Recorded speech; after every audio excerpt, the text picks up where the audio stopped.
Bonjour tout le monde, bienvenue à la zone musicale. Welcome everybody to la zone musicale. Aujourd'hui, on reçoit Mark Lettieri avec sa nouvelle Fiore, sa nouvelle PRS Fiore. On est assisté par Carl Langevin, directeur des ventes Canada chez PRS. Donc, je l'ajoute maintenant. Bienvenue, Carl. Hey, salut Gab, ça va bien? Ben oui, toi? Yes, ça fait un bon bout. Oui, ça fait un bon 2 minutes. Ben oui, fait que non, ça nous fait plaisir ce soir de pouvoir présenter une clinique avec Mark Lettieri de Snarky Puppy, Volspec. Puis il y a tout qu'un parcours là, musical à lui. Solo. Alors, exact. Solo, en groupe, il a participé à des albums qui ont été gagnants de Grammy Awards. Un gars de studio, un gars qui a fait de la tournée internationale. Fait qu'il va être là dans les prochaines minutes. Ça va nous faire plaisir de le présenter pour qu'il puisse parler de son modèle signature. Oui, absolument, la Fiore. La Fiore qui vient dans 3 couleurs, qui vient dans le Sugar Moon, qui vient aussi dans le Black Iris. Black Iris. Oui, puis le Red Amaryllis. Amaryllis. Oui. Fait qu'il va nous parler un petit peu plus de ses modèles. Il va nous parler de son parcours de carrière aussi. Fait que je te laisse la parole, Gab. Je suis là à... Ben oui, absolument. Je vais continuer un peu en anglais. Everybody that just joined in, we're going to do a live clinic with Mark Lettieri talking about his model, the PRS Fiore, the beautiful model. And then we're going to discuss a bit about his career. We're going to do the clinic mostly in English. On va faire la clinique principalement en anglais, mais soyez sans crainte si vous êtes moins à l'aise avec l'anglais. On va faire les sous-titres après. On va uploader la clinique ensuite. Puis vous allez pouvoir la visionner avec les sous-titres en français simplement. So I'm going to let in Mark Lettieri right now. Hi Mark. Bonsoir. How are you guys, everybody? Comment ça va? C'est bien? Yeah, about you. Yeah, we could just do the whole thing in French if you'd like. Yeah. Oh, sure. That's cool. And by the whole thing, I mean we did it. It's over because that's all I remember from French class in high school. Good to see you guys. Thanks for having me. Yes. Pleasure. So, yeah. Did you really study French? I did. Yeah, I mean like several years of it in school, and then unfortunately there was a long period of where I never had, was using it or practicing it, so it kind of fell apart. But I can. Was it in high school or in college? In like elementary school, and then a little bit in high school. Yeah, it's been a long time since I've had a formal French class, though. Wow. So what is guitar in French? Guitar. Yeah, good. You're good. In fact, wait, hang on. You know why I know that is because I have one from France. So a guitar. And I can kind of read. I don't know what it says. I'm just kidding. I don't know. Good Awesome. to see you. Thanks for being there, Likewise. Mark. Yeah, of course. With us with La Zone Musicale and PRS, Cal, and yeah, it's good to be there. Right on. Yes, so Mark is a guitarist, composer, producer, and instructor. What don't you do? I haven't been sleeping all that much lately. It's been kind of a intense few weeks. We're getting ready to go on this tour with my quartet. We're coming to Paris, but you guys are in Canada, so that doesn't really help. Yeah, French connection a little bit there, but there's a lot I don't do, but I try to focus on the things that I do. That's great. That's great. And how go ahead, Gab. Go, Carl. I was about to ask how was the past year with all that's been going on. I think that you've been focusing a lot on recording and. Sure. Yeah, I mean it's been a little bit of everything. I think kind of around the top of 2021 things started to shift, quote unquote, back to normal in a sense. We started doing a little bit more gigs. The session stuff kind of never really stopped, which was nice. I've been able to stay busy doing that and doing clinics and things like that as well online. I made a record over the the pandemic, which I'm really proud of, called Deep: The Baritone Sessions Volume 2, which is right here. Actually, I'm just selling all kinds of wares today. Yeah. So that's kind of my big accomplishment. I did a pack of guitar loops for Apple Computer, and they've released them on GarageBand and on Logic now. So if you've always wanted a Mark Lettieri riff in your pocket, now you got it. So yeah, Awesome. I mean, it's Great. been I stayed busy. I figured out a way to do stuff, you know. That's great. Yeah. Did you use about the Deep album? Did you use the Fiore on that album? Yeah, Or totally. yeah, Yeah, it's like, on a lot of the tracks actually. nice. Solos, melodies, there's a lot of rhythm parts. Some of it was actually, I think most of it was the first prototype that we built. Okay. Because we were bouncing prototypes back and forth kind of when I was recording a lot of that music. So it made it Yeah, on the about that. record. How many iterations did you go through with PRS before getting the model we have right now? I want to say 3.5, maybe 4. I have, well, one of them's in the closet, but the first one is here, and it started out. It's interesting. It looks almost the same. The neck shape is a little different. The actual dimensions of the guitar are slightly different.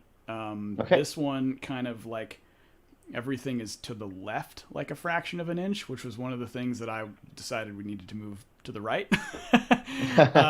And then these are one variation of the pickups that we did. This is a very early bridge prototype. The original color of this was amaryllis, actually. It was a really beautiful transparent, but one of the things we did to this is we changed the back body contour. And so instead of trying to refinish it, they just spray painted it black. So, but now this guitar is tuned. Oh, it says prototype on the back in case I forget. But this guitar now is tuned in B. It's got big old baritone strings on it, and I use it for very specific kind of baritone music. Yeah, and then we did another one that I think really the only thing we changed was maybe another update to the bridge. I think the pickups were wired a little differently. Neck shape's been pretty much the same. Yeah, it's pretty comfortable when you get it in hand. Yeah, it is. It's very, very comfortable. Sits naturally on your body, and yeah, it's just a really kind of ergonomic. I mean, it's a PRS body style. I mean, you know, so it should fit. Yeah. I mean, it's not the same as like a SC or, you know, like a SC245 or a McCarty or something like that, but it has a lot of the same essence of your regular PRS. So if you're used to holding one of those, it'll feel great. And if you're used to holding a Fender or something like that, it'll feel great. Yeah, and if I can define the guitar, I think it's really a workhorse, if I can, I can say that. Yeah. It's really... Totally. Yeah, I mean, that was the point. I didn't design... Like, designing a signature model guitar was not like a vanity project. It was basically just like, I know what I like. Hopefully a lot of other people will like that too. So let's make something that someone who doesn't even know who I am can walk into a guitar shop and be like, that's cool. I like that. That sounds great. That plays great. I don't know who Mark Lettieri is. I don't really care. I like that guitar. Yeah. Yeah. And what I like about it, it's a lot of details, especially thinking about the ergonomics, like you talked. It's the bevel that's all the way. It's the small bevels here that are on the two sides, just make it a little bit more comfortable. Yeah, it's I mean, it's a 22 fret guitar. I don't sound good on 24 frets, but it's very accessible to get up there if you really want to get into the nitty gritty of the high E there. So. Can you share a bit of how you got to create that model, how you met Paul Reed-Smith? Sure.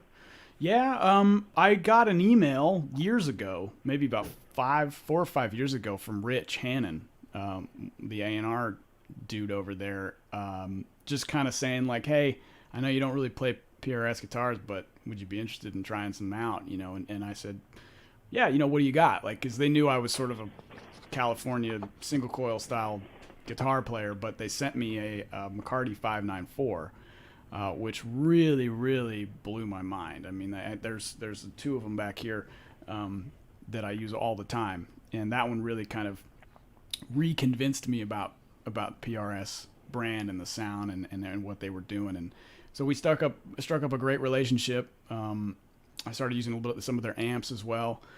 And about early fall 2019, they sort of said, "Hey, would you be interested in doing a model?" I think what started out is they had something planned, but then decided, let's just start something from scratch with Mark and see if he would be into it. And I definitely was. Nice. And so that's how it started. And from there, it was a lot of phone calls, a lot of Zoom calls, a lot of testing of pickups and weighing of bodies and spraying of colors and listening to things and listening more intently to things, and a lot of trips to the FedEx shop. Yeah. sending stuff back and forth, because you begin that whole process while the pandemic was going on, right? So we were definitely working in a challenging environment to make sure it was safe for everybody that was working on it, but also trying to get what we needed out of it without always being in the same room, so. It was nice. it was hard. It's really hard to design a guitar. Everyone, when they say, it's like if somebody says like, "Hey, you're gonna get a signature guitar," everybody, you get super excited. Then you realize, oh, that's a lot of work. Like it's not a paint by numbers, check off some boxes thing. This was like we were really getting into it from the beginning. So, cool. Absolutely. Yeah. Yeah. About that, like it really looks like an S-type guitar, if I can. Sure. say that. Yeah. And yeah, I was thinking like you got a lot of elements of the S-type guitars, but you've got a lot of elements that you like just went past. What were those elements you decided to get rid of, and what elements did you decided to keep, and what was the whole thought process behind it? Yeah, I don't know. I don't know if we necessarily got rid of anything. I think we maybe just like enhanced a lot of things. I mean, there are. I guess maybe we did get rid of something. I mean, it's sort of at least like, the pick guard. Yeah, we got. Right. We got rid of the pick guard, and then we got rid of the PRS 6-screw tremolo, right? But no, I'm just kidding. But it was really, actually, speaking of, it was really fun to design this trem because I like it to do the certain kind of flutter thing that I like from a 2-post trem. So that's kind of why we settled on this design. But yeah, so we ditched the pickup or the pickguard.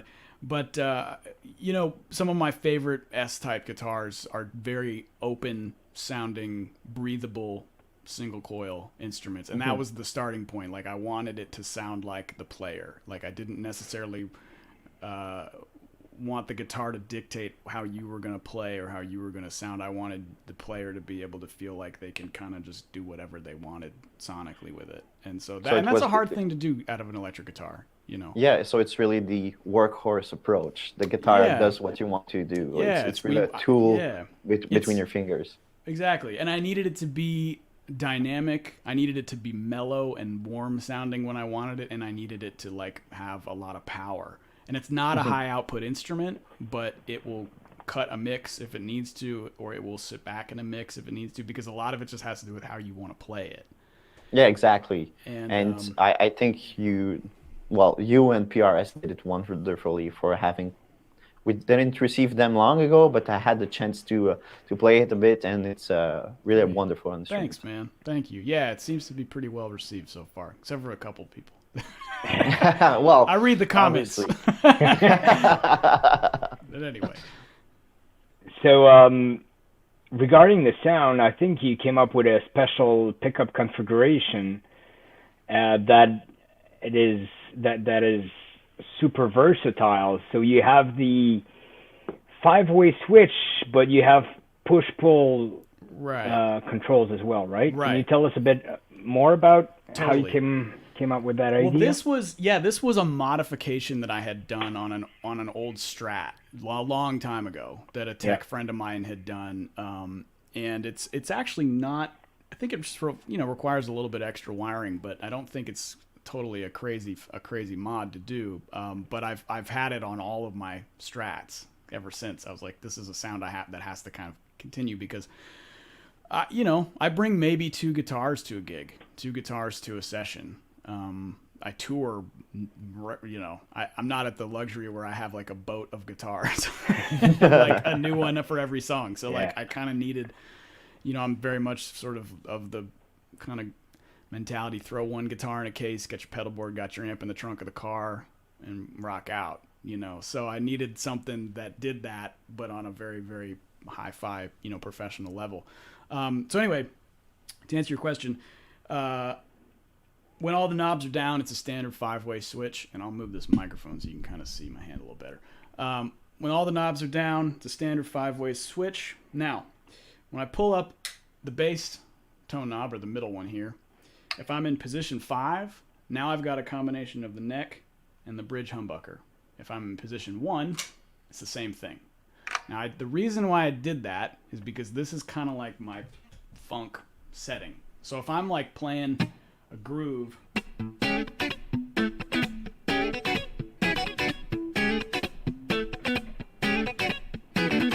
I need to play a solo, I keep it in the bridge position, push that down, and I step on my gain pedal. Wow. And it's right there. So it's kind of like a immediate rock switch. So that, but that, it gives you like that kind of almost Telecaster kind of sound, if you'd like. So that's position 5, 1 and 5 when the middle tone control is up. Now there's super technical questions, but totally, I probably don't know the answer, but go ahead. If you when you're in that position, is it a single coil from the bridge and a single coil here, or it's the whole pickup? It's the whole pickup. But see, okay, here's that's where it great. gets exciting. So you're probably wondering if this one moves too. And yeah. Okay, so before I get to that, I'll explain. So positions now 2 and 4 are a combination of all 3 pickups. Okay. With a full humbucker, right? Which is a really cool sound as well.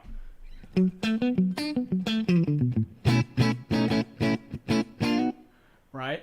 In the middle position, stays the same. We didn't do anything. Still the middle pickup. Okay? Let's push this guy down. Now we'll go to the humbucker. So we got our humbucker.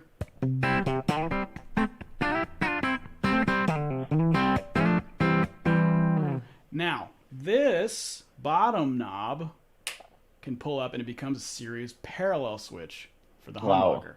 So instead of running in parallel, we're running in series. So it gives it a little bit more bite, right? You don't really lose a lot of volume though, and you don't really lose a lot of body. It just kind of gives it some more bite. I did this because this is one of those things where if you actually just split the humbucker, you kind of lose some of the meat of it, right? It kind of sounds like half of the sound of the humbucker. Yeah. It kind of it gets a little like less than. So we decided to do series parallel, so it switches, right? But now you're probably going like, okay, well, what happens if you pull them both up?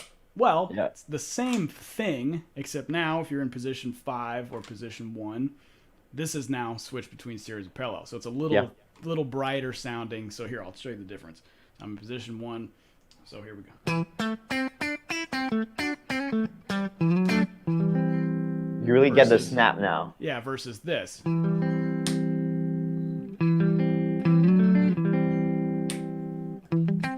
So it kind of scoops a little bit of the mids, which sort of boosts the highs, which if you want a part that needs that, then you got it.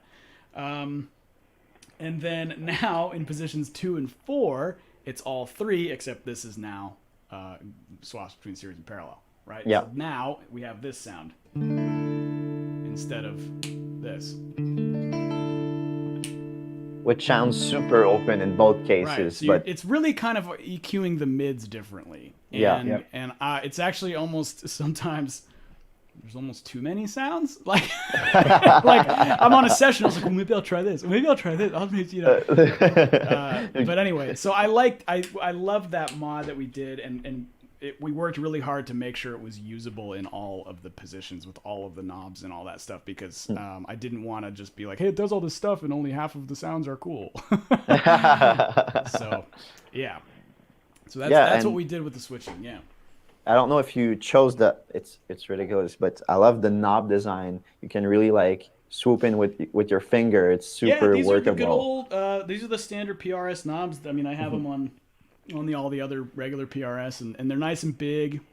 And you can really get your finger under them in the heat of battle. So I didn't really want a push pull knob because in my experience those have gotten, or like one of those, they have the ones where you like push the center of it in. Yep. Every guitar I've had that gets stuck. Oh really? Wow. And then you're like, well, that was cool. Now it doesn't. Here we are. So that's just my personal experience. So we went with just the standard old. And you can do this a million times. I guess it's super easy to do and super workable. So that's a great tool between your hands. Yeah, it's a tool. Yeah, we designed a very, very, very high quality, awesome sounding tool to make music with. That's what it is, right? Yeah, great.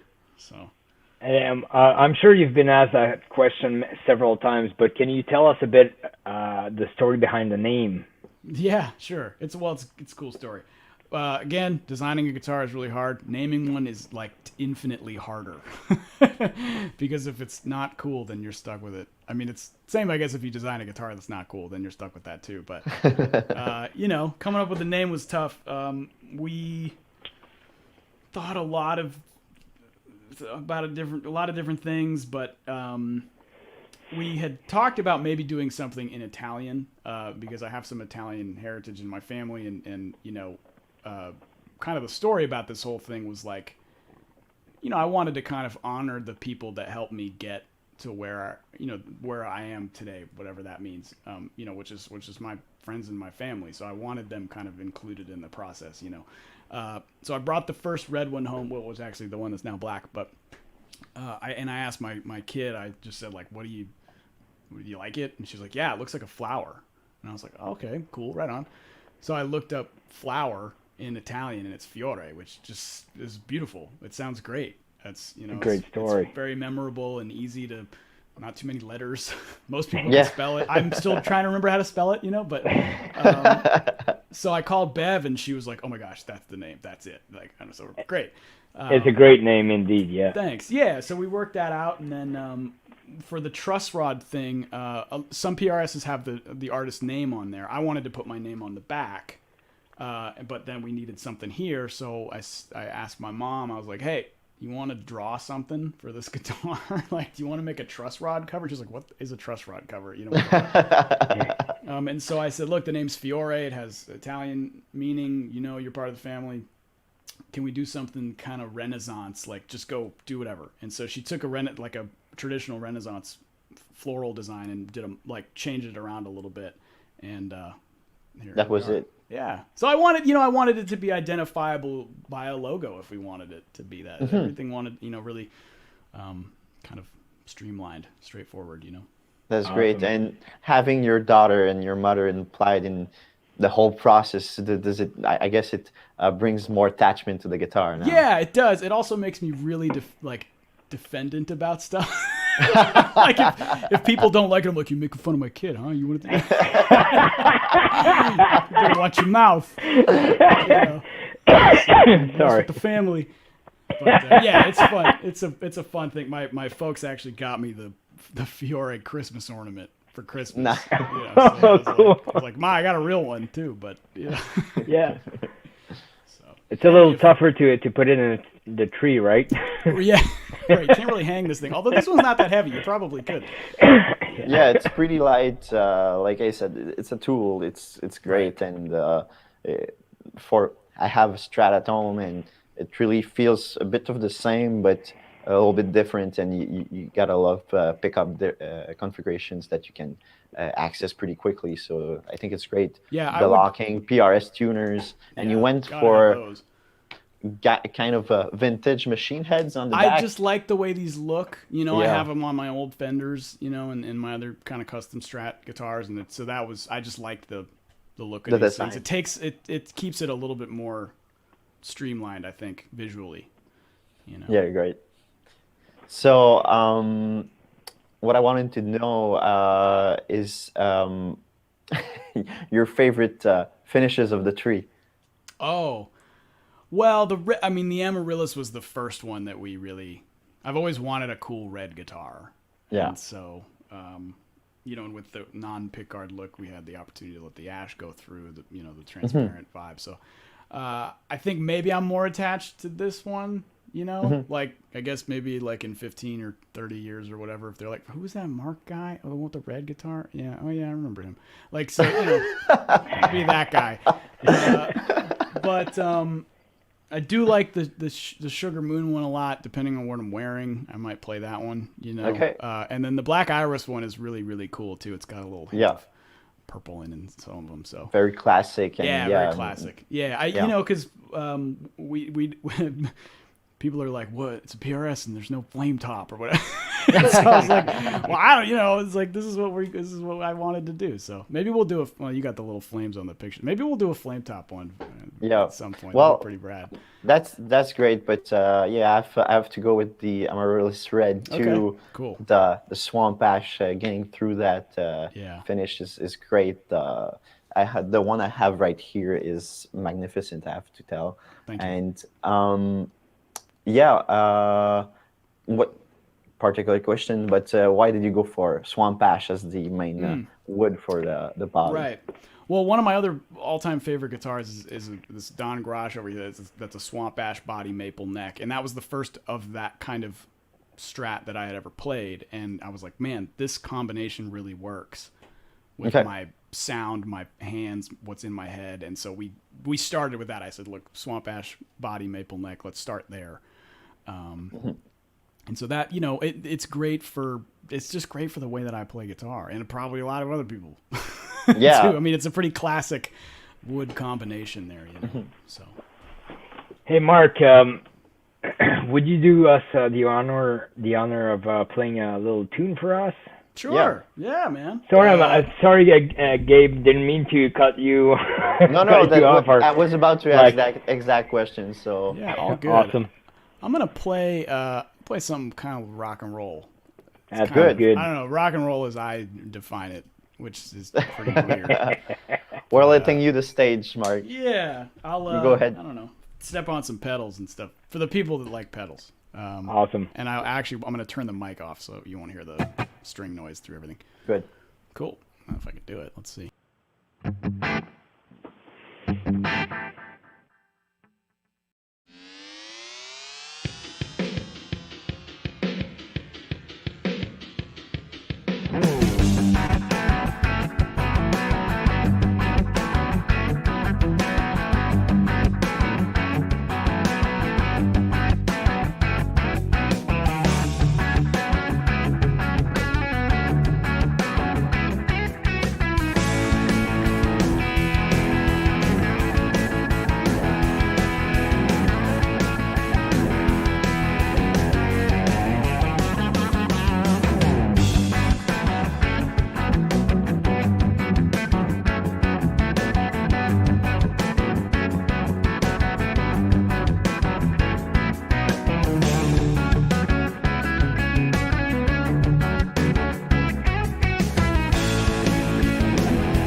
Thanks. That's a fun one. Little score. I found this '80s Boss DS1 on Reverb. Oh wow! And it was, the DS1 was one of the first overdrive pedals that I ever had, but I never really knew how to use it. But I learned, because of the good people at the pedal show, if you kind of set it a little bit mild and put it in front of something that's already overdriven, you get this really killer sound. Yeah. So I've been using it as like a boost, like a gain. Sounds huge. Sounds awesome. Sounds great. Are you using your Neural DSP? I think. No, I'm running plugin? through a Kemper right Oh, now. great! I've got one. And I've got those. yeah, right. And I've got my signature J Rocket overdrive on. Nice. So Sounds huge. yeah, thanks, man. Good. I'm glad it's translating through the old stream. You never know. Sounds good. Sounds good. Okay. No Sounds worries. good. Cool. Come to a gig. No, It sounds bigger. Yeah, of course. Come to Montreal. Yeah, I should. I need to. I know. It's been neglected. I apologize. Are you planning on coming to Canada at one point, or? Yeah, I'd love to. I mean, we're doing this European thing first, and then 2020 is kind of open, so we're really wanting to put stuff together. So I'd love to come up there, and I mean, it's been forever since I've been to Montreal, so I owe you guys a Great. visit. That would be cool. Yeah, Literally, if you come, it would be cool. It would be next cool. next month, it will be cool for real. Very true. So yeah, you're part of the band, the great band Snarky Puppy too, and you've been with them since 2008, if I'm not mistaken. Yeah, just about. Yeah. Won a couple Grammys with them, which is a big achievement. Thanks. How do you define your what did you give to Snarky Puppy? What did Snarky Puppy give you? Explain all that. They probably gave me a lot more than I gave them. I probably just gave them a headache. I've learned a ton about writing and arranging from working with those guys, and production as well. I mean, because everybody that writes in that band is really, really gifted, and everyone has like a really cool grasp of how instruments and parts need to fit together. And so that's been, I think, the biggest eye-opening experience for me is being around those players and how they construct tunes and layer parts and things like that. And then, of course, they're all monster players, so it keeps me on my toes, trying to make sure I don't suck. I guess as far as what I bring to it, it's whatever my thing is. It's this sort of cross between like melodic, high energy rock and groove, soul, funk. Nice. So nice. I bring that there, I guess.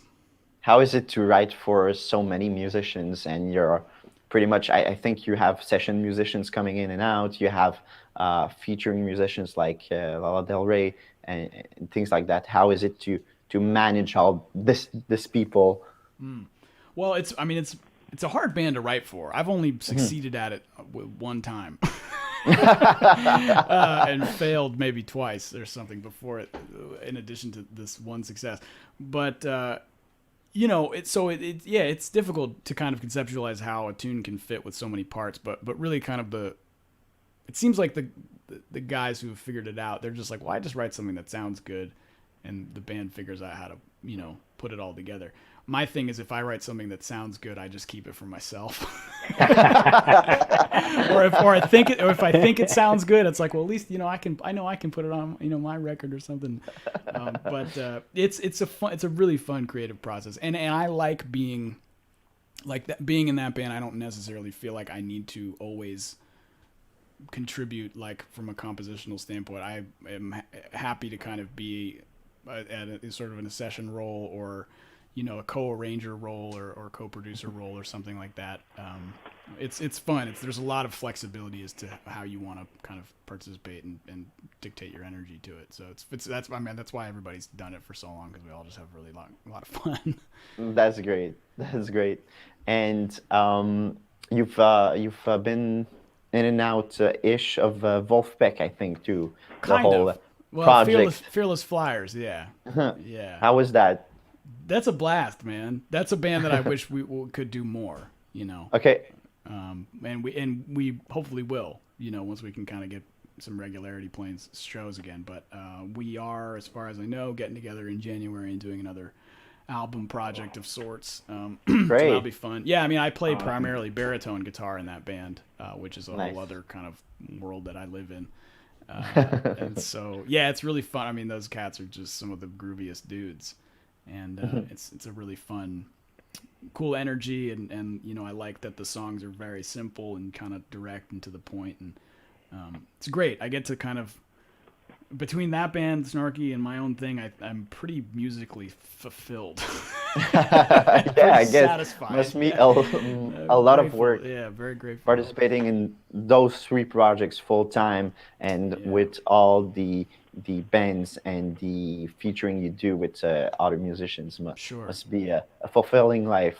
Well, at least a full life. You know, it's full. No, it is. I'm very grateful. You know, and to to get to do what I do with the people that I do it, and you know, hopefully support the people that I care about with it. That's kind of my that's sort of my definition of, like, am I achieving some level of success or whatever you want to call it. If I can check off those 3 boxes, play cool music with cool people and support the cool people in my life, like, we're good to go. That's great. You know? So that's a great motto to live by, at least. So far, so good, I guess. I don't know. And I wanted to talk a bit about your new album, Deep, the Baritone Sessions Volume 2. Awesome. That just came out. And, I'd love to talk about it.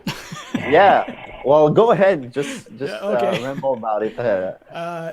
So I do the baritone guitar thing in sort of a funk groove rock context. And 2 years ago did an album, Deep, the Baritone Sessions, which was largely based on a lot of social media videos I had made, which were really just fun demos of something I thought was kind of unique, but also kind of wasn't necessarily super serious about it. But the listeners picked up on it and kind of almost were like, man, this needs to be a recording, you know? So I turned a lot of those demos into full songs, made an EP called Deep Baritone Sessions, and then was like, well, this is good. We're going to keep doing it. So we did Volume 2, which is a full-length record, and I just wanted to call a bunch of my buddies, and some of whom are like heroes to me, to come play on it. And so there's like, oh gosh, I don't know, somewhere between 12 and 17 guests on. I got to look at the lineups, but I mean, there's different drummers and bass players and horns and steel guitar and harmonica and all kinds of cool stuff.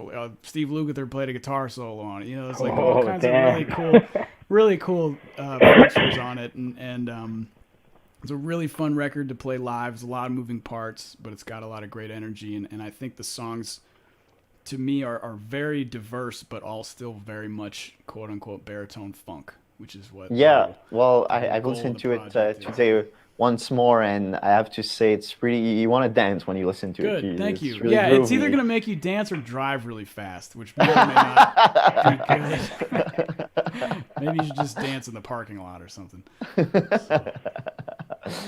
you have any tracks ready for?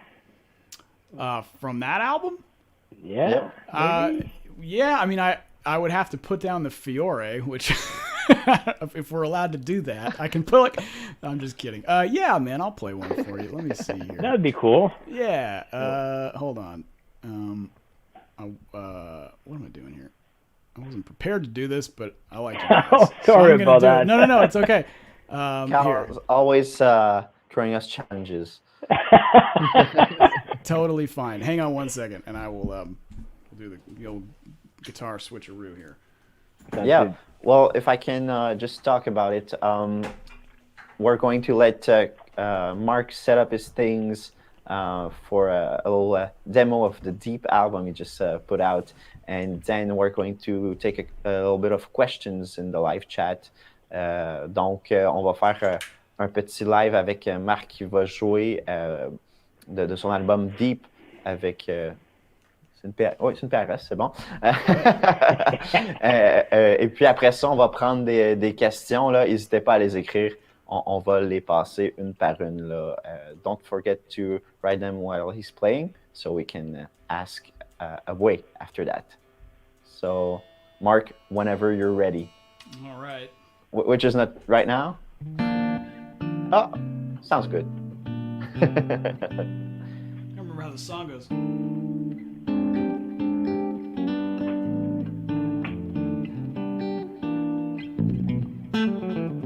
Okay, if I screw it up, it's because I didn't practice it. So whatever. If you want to hear how it really is supposed to go, you can get the album.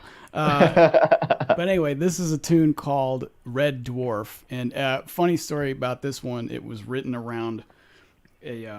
And once again, I'm involving my family in what I do.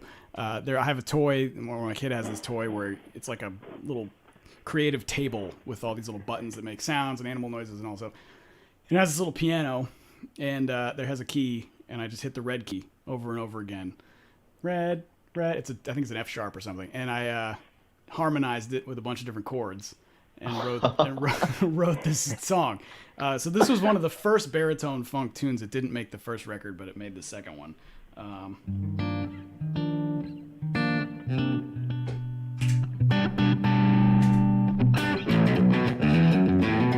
And I'll talk about this guitar. This is a baritone, obviously, PRS SE277. That's which is great. Really great. It splits the humbucker real nice and gets nice and funky. So let's see how this song goes. Give me 1 second. Make sure that's all set up. If you mess up, we'll forgive you. I'll just do it again. Good. All right, Good. Let's see. Stage yours. All right.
Cool. Awesome. Falcon. The That's camera, great. The camera moves a lot on that one because I'm stomping my Yeah. feet, you know? So Adds to the charm. yeah, there you go. Yes, there you go. So Yeah. I'm going to ask you a couple of questions from the public. I've got Enrico here that asks. He's curious about the string gauge you use on the Fiore prototype that you tuned down to B. What's the string gauge? I think it's either 13 to 6. Shoot, it's either 13 to 62 or 14 to 68. Whoa. So some big strings. Yeah, yeah, they're just standard baritone strings. Okay. Yeah. And it kind of, I don't know if this is in tune. I haven't played it in a minute, but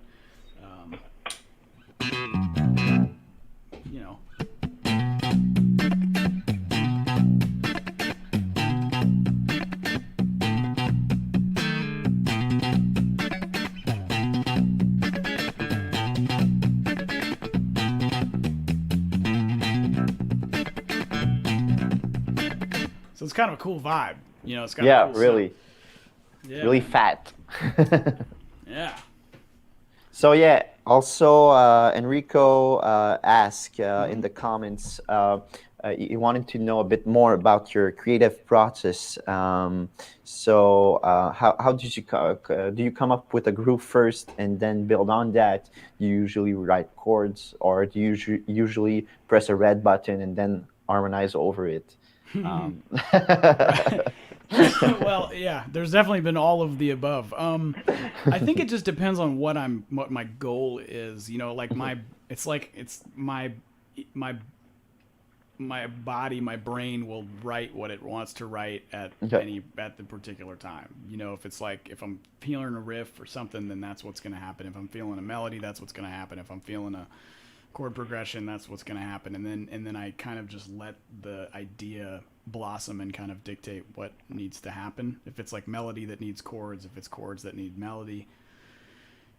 I do think rhythmically a lot. Like I'm always humming a beat in my head of some kind and coming up with something to throw over it. But I think every song I've written has come from a couple different places. It's never the same way twice, Nice. And I don't write all the time. I wished I had the brain power and concentration to do that, but it kind of comes in waves. So. I think we all get waves of creativity at times. Okay, good. I'm glad I'm not alone. So I think that will be all for the live of today. Thanks a lot, right. Mark. My pleasure. And thanks, guys. It's great hanging with you. Thanks a lot for that guitar too. They play great.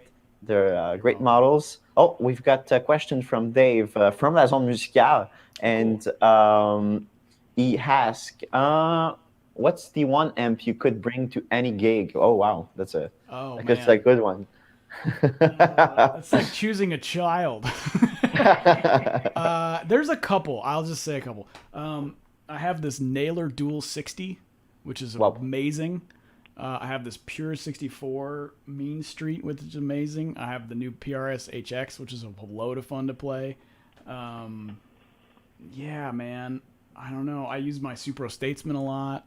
On the road, when we can't bring amps, I usually backline one or two Fender Twins and just run them stereo. Wow. That's a great rig for me. Yeah. So, yeah. Okay, great. Well, thanks a lot again, Mark. My pleasure. And another question. All right. They keep coming in. I'll take a couple of other questions. Okay. Raphael from La Zone Musicale. Why did you choose the metal trem bar? Yeah, that's good. Oh, yeah. The metal trem bar tip It's actually instead a very of good the question. classic. Yeah, it adds weight. It doesn't make it. It's not heavy. It's not weird. But you know what? Let me get. This is a hardtail. So hang on. Here we go. Oh, here. This one's been asking to be played today. It didn't get played today. So you can do like a thing like this. Yeah, the little and all that kind of fluttery stuff. We needed the weight in the tip to make this particular. So this is a pretty solid piece of steel here. I mean, it's got some, which is why, the sound is great. So you need a little bit extra oomph out of the bar. Plus, I think the silver tip just looks really cool. Yeah, it really does. It really does. So. And Cal or Mark, you might be able to answer that. I'm sorry. It's a pretty niche question, but is it machined or molded trim? I believe it's machined. Yeah, it's machined. Yeah. Yeah. Okay, good. It's made by Terminators. I've got a couple of other questions from Enrico and Mark. We'll start with Enrico. Also curious. Oh, wait. It's not updating, so I'm going to read from that. What music advice would you give to a teenager, Mark? Or someone that just begins guitar, I guess. Have fun. Have fun and learn stuff you like. Great advice. It's really simple. I think about that. I'm like, what was I doing when I was 15? Having fun and playing songs I liked. Great advice. Yeah. And finally, question from Mark. Mark asking Mark, that's good. Good name. And it's Mark, tu préfères le manche en érable ou en rosewood? Answer that. Are we going to do I prefer it? Okay. Yeah. Do you prefer rosewood or maple usually? Generally I know maple. Yeah, on like 25.5-inch scale, it's generally maple. All of my set neck guitars are rosewood. I think literally all of them. Okay. So maybe that has something to do with it. Rosewood, set neck. But I don't know. I mean, a lot of folks have asked about rosewood versions of this, and so if we can do that, and y'all want them.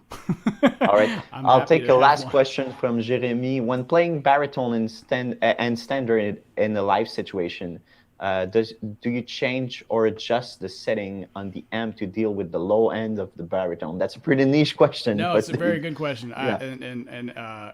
No, I don't touch the amp. What I do is I have it's a compressor EQ pedal basically. It's a Jackson Audio.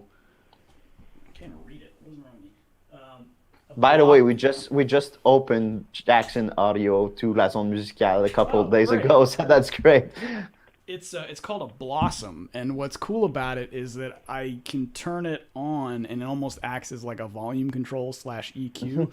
I don't add a lot of compression in it because I don't really like to play with compression. But what it does is it just kind of bumps the volume back, maybe makes it a little brighter if we need to. And so I don't have to mess with an amp. I just hit the pedal and play the tune. Great. So, yeah. It's got an EQ knob on it, too, if I want to brighten it up and suck some of the low end out of it. Great.